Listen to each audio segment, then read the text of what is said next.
नमस्कार, मैं आशीष कुमार वर्मा और आज हम भोपाल के जाने माने वेबसाइट डेवलपर मयंक सर से बात करेंगे कि एक छोटी वेबसाइट बनाने के लिए किन किन बातों का ध्यान रखा जाता है और किन किन चीज़ों की ज़रूरत पड़ती है। तो सर, एक आप छोटी से छोटी वेबसाइट बनाने के लिए किन किन बातों का ध्यान रखते हैं और कौन सी स्क्रिप्ट का उपयोग करते हैं उसमें? देखो, सबसे पहले जो वेबसाइट बनाने के लिए ज़रूरी है वो है किसी वेबसाइट का नाम होना, जी।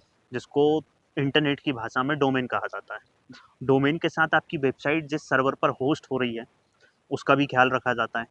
और वेबसाइट की स्क्रिप्ट उन नियमों पे मायने रखती है कि जब आप वेबसाइट किस तरीके की बनाना चाह रहे हैं। ब्लॉगिंग के लिए वर्डप्रेस, जूमला जी। और इसके अलावा ब्लॉगर ऐसी चीज़ें जिन पर वेबसाइट बनाई जा सकती है।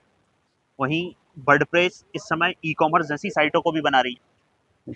तो आप इस समय जैसी भी वेबसाइट बनाना चाहेंगे वो आप पर डिपेंड करता है और आप डिसाइड कर सकते हैं कि ये वेबसाइट कैसी बनेगी। तो जैसे हम न्यूज़ की वेबसाइट की बात करें तो न्यूज़ में कौन सी वेबसाइट का उपयोग होता है, कैसे उसको बनाया जाता है और किस स्क्रिप्ट में बनाया जाता है उसे? देखिए, अगर जल्दी बनाना है और आराम से काम करना है तो इस समय नए डेवलपर्स और साथ में जो नए ब्लॉगर्स हैं वो वर्डप्रेस का उपयोग करते हैं, जहाँ एक अच्छी खासी कम्युनिटी है जो डेवलपमेंट के साथ साथ उन समस्याओं का हल बता देती है जो एज अ डेवलपर आप नहीं जानते हैं या फिर एज अ ब्लॉगर नहीं जानते हैं। तो इस समय वर्डप्रेस सबसे बेस्ट है। वर्डप्रेस जैसे सुना जाता है कि बहुत जल्दी वेबसाइट बन जाता है इसमें, तो इसकी खासियत क्या है कि इतनी जल्दी बन जाती है वर्डप्रेस में वेबसाइट? वर्डप्रेस अपने आप में एक सीएमएस है, कंटेंट मैनेजमेंट सिस्टम, जो कम्युनिटी बेस्ड काम करता है। यानी कि उसके अंदर लगने वाले फंक्शन किसी और डेवलपर ने बनाए होंगे पर आप उनको उपयोग कर रहे हैं, या तो पैसे देके या मुफ्त में, वो दोनों चीज़ें। जैसे अलग अलग वेबसाइट में क्या अलग अलग स्क्रिप्ट का यूज होता है क्या? हाँ, अलग अलग वेबसाइट में अलग अलग तकनीक का इस्तेमाल होता है। जैसे कुछ बड़ी वेबसाइटें हैं जो स्टैक पर बनी हुई है। इसके अलावा जो आजकल नई वेबसाइट आ रही है वो मर्न वाली टेक्नोलॉजी पर आ रही हैं। पीएचपी पे वेबसाइट्स बनाना बहुत कॉमन है। जैसे बनी बनाई वेबसाइट है और उसकी स्पीड कम हो जाती है, जैसे जैसे जैसे वेबसाइट पुरानी होती जाती है तो उसकी स्पीड बहुत स्लो हो जाती है, तो उसके लिए हमें क्या करना होगा? उस समय हमें क्लाउड फेयर जैसी सर्विसों का उपयोग करना चाहिए, जो इसको रूट करें या सीडीएन इमेज के लिए इस्तेमाल करें कि इमेज हमारी किसी और सर्वर पे हो और हमारी साइट कहीं और होस्ट हो रही हो। तो दोनों जगह को बैलेंस करके चलता है कि यूज़र का जो लोड आ रहा है, क्योंकि जैसे जैसे आपकी वेबसाइट पुरानी होती है यूज़र बढ़ते जाते हैं, जो लोड आ रहा है वो कम हो जाएगा उससे। एक छोटी से छोटी न्यूज़ वेबसाइट कितने मिनट में या बन पाती होगी, कितने घंटों में बन पाती होगी? न्यूज़ वेबसाइट बनाने के लिए या फिर किसी भी वेबसाइट में वो एक कला है, उसमें मेहनत लगती है।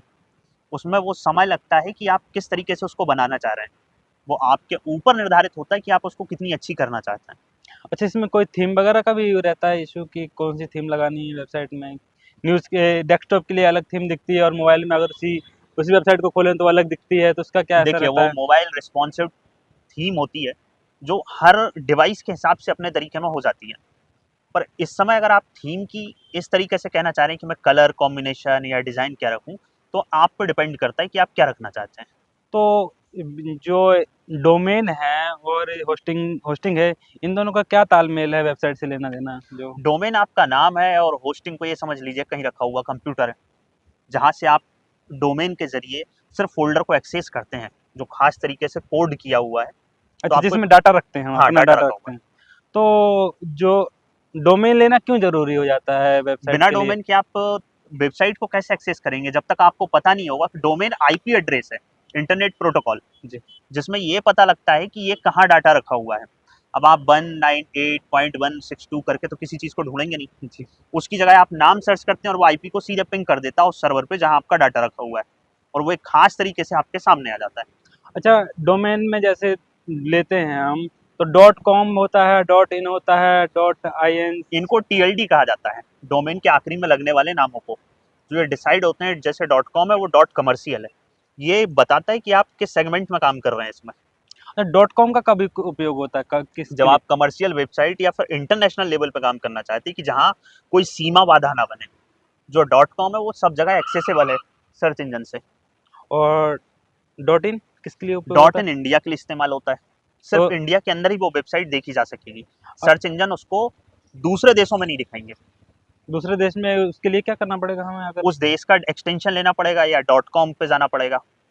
तो जैसे अब अब ये बात ये आती है कि अब डॉट कॉम में अगर मान लो मेरी वेबसाइट बनी हुई है हाँ, और कोई डॉट इन का इंसान देख रहा है तो कैसे देख पाएगा, या वो क्योंकि डॉट इन का वेबसाइट में बनी हुई है और डॉट कॉम का इंसान देखना चाहे तो? डॉट कॉम में नहीं दिखेगी वो सिर्फ अगर आप डॉट इन में बनाकर रखे हैं वेबसाइट तो फिर वो सिर्फ और सिर्फ इंडिया में सीमित हो जाएगी।